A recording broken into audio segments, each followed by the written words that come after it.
demonstrate how to strip and clean the Grundfos pumps and the Riello ERP pumps, because a lot of guys are changing them, and there's actually often you don't need to change them. So I'll bring them up to the front of the desk here. This is a Grundfos pump. We're very familiar with it. This is what we call an OEM pump. Original equipment manufacturer is made by Grundfos for a boiler manufacturer. But the construction will be the same if you bought one from a store, a USB 3. But normally, in the old days, wrong screwdriver. In the old days, you'd have a big screw. You take that big screw out, and then you can get a small screwdriver, and you can actually turn the shaft that has the impeller to free it. Make sure it's free. I always advise, do this on a new boiler before you fill it. Just make sure that you can turn the impeller. To do that on these pumps, you have to put a Phillips number 1 in, engages the end of the shaft, push down to engage a clutch, and then you can turn the impeller. Make sure it's free. Do that before you fill a boiler, because if the boiler's been tested, we test all our boilers, we fill them with water, make sure everything's working at the factory, and then flush out the water with compressed air. But there can always be some mist, and there's always lots of nooks and crannies that can get stuck in. If it has dried out in the chamber, maybe the impeller needs a bit of a kick to start it. So that's the way I would do it. Before you fill up, in, push down, turn the impeller. That means if you do that before you fill up, it's easier you don't have to drain the boiler in case if you have a problem. However, there's a clutch between this shaft and the impeller. If that shaft is stuck so tight, the clutch is very difficult to demonstrate, but the clutch won't engage and it just spins without turning the impeller. I'll demonstrate that. So I need to take the head of the pump off.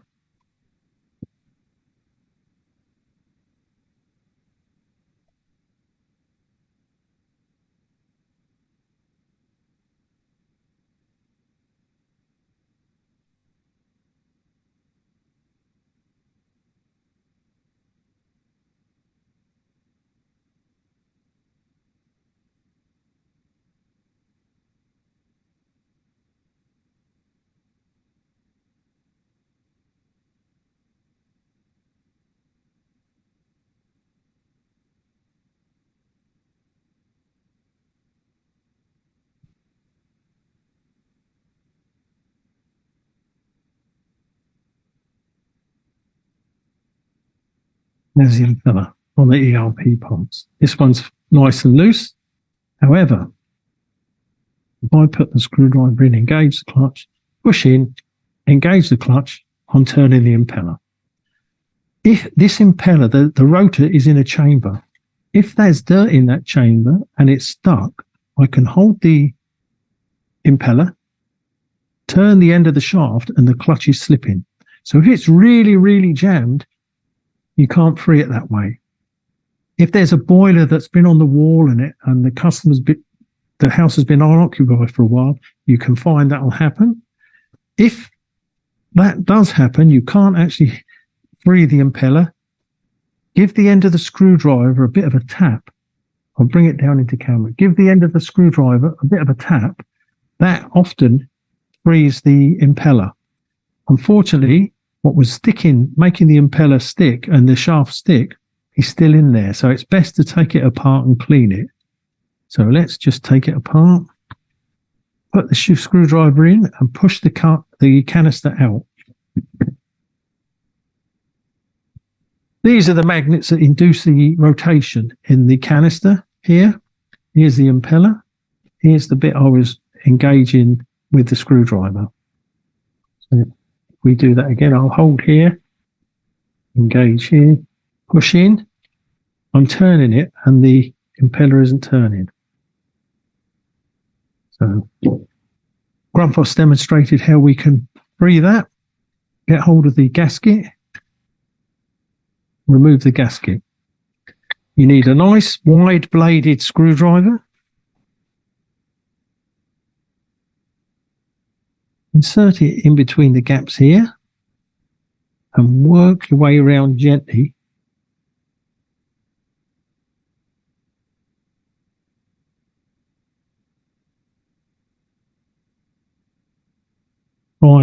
If you're doing this for the first time on a pump, it'll probably take 2 or 3 times to free it because they're really put together very tightly. Let's got this one apart and we've separated the components. So this section here is where the screwdriver engages. I think we can see inside. You've got it's square-ish, but it's not square. That pin there engages into this slot here. Now that is square-ish as well, and the edges are not really defined and cut very clearly or well defined, and that's because they don't want them engaging and making a noise, because this will move up and move in and out a little bit in operation. So what happens is, if it's really jammed in this section here, in this canister here, take it apart, clean this up as clean as you can, clean this up as clean as you can. When Grundfos showed us on some dirty boilers that an installer had left, they used brick acid. I would always try and avoid that. Just clean it up as best you can with wild wool, emery cloth or whatever. And the induction motor will work again. So lay your gas. You can't, I'm afraid, clamp this together easily outside of the machine. So the idea is to, when it's all clean, put it together as best you can, put the assembly back into the head of the pump, push down, and use the bolts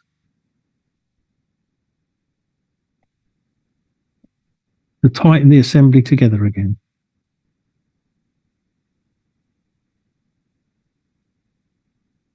Where's the other pump here?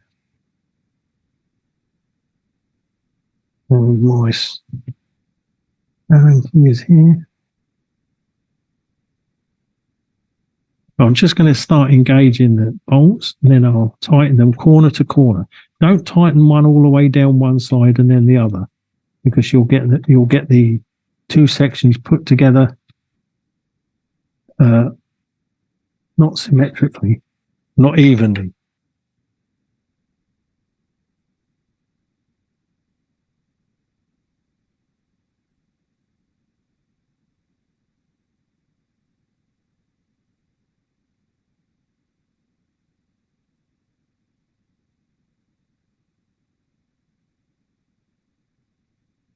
By doing this, you're keeping the two the 2 lips that seal the gasket parallel.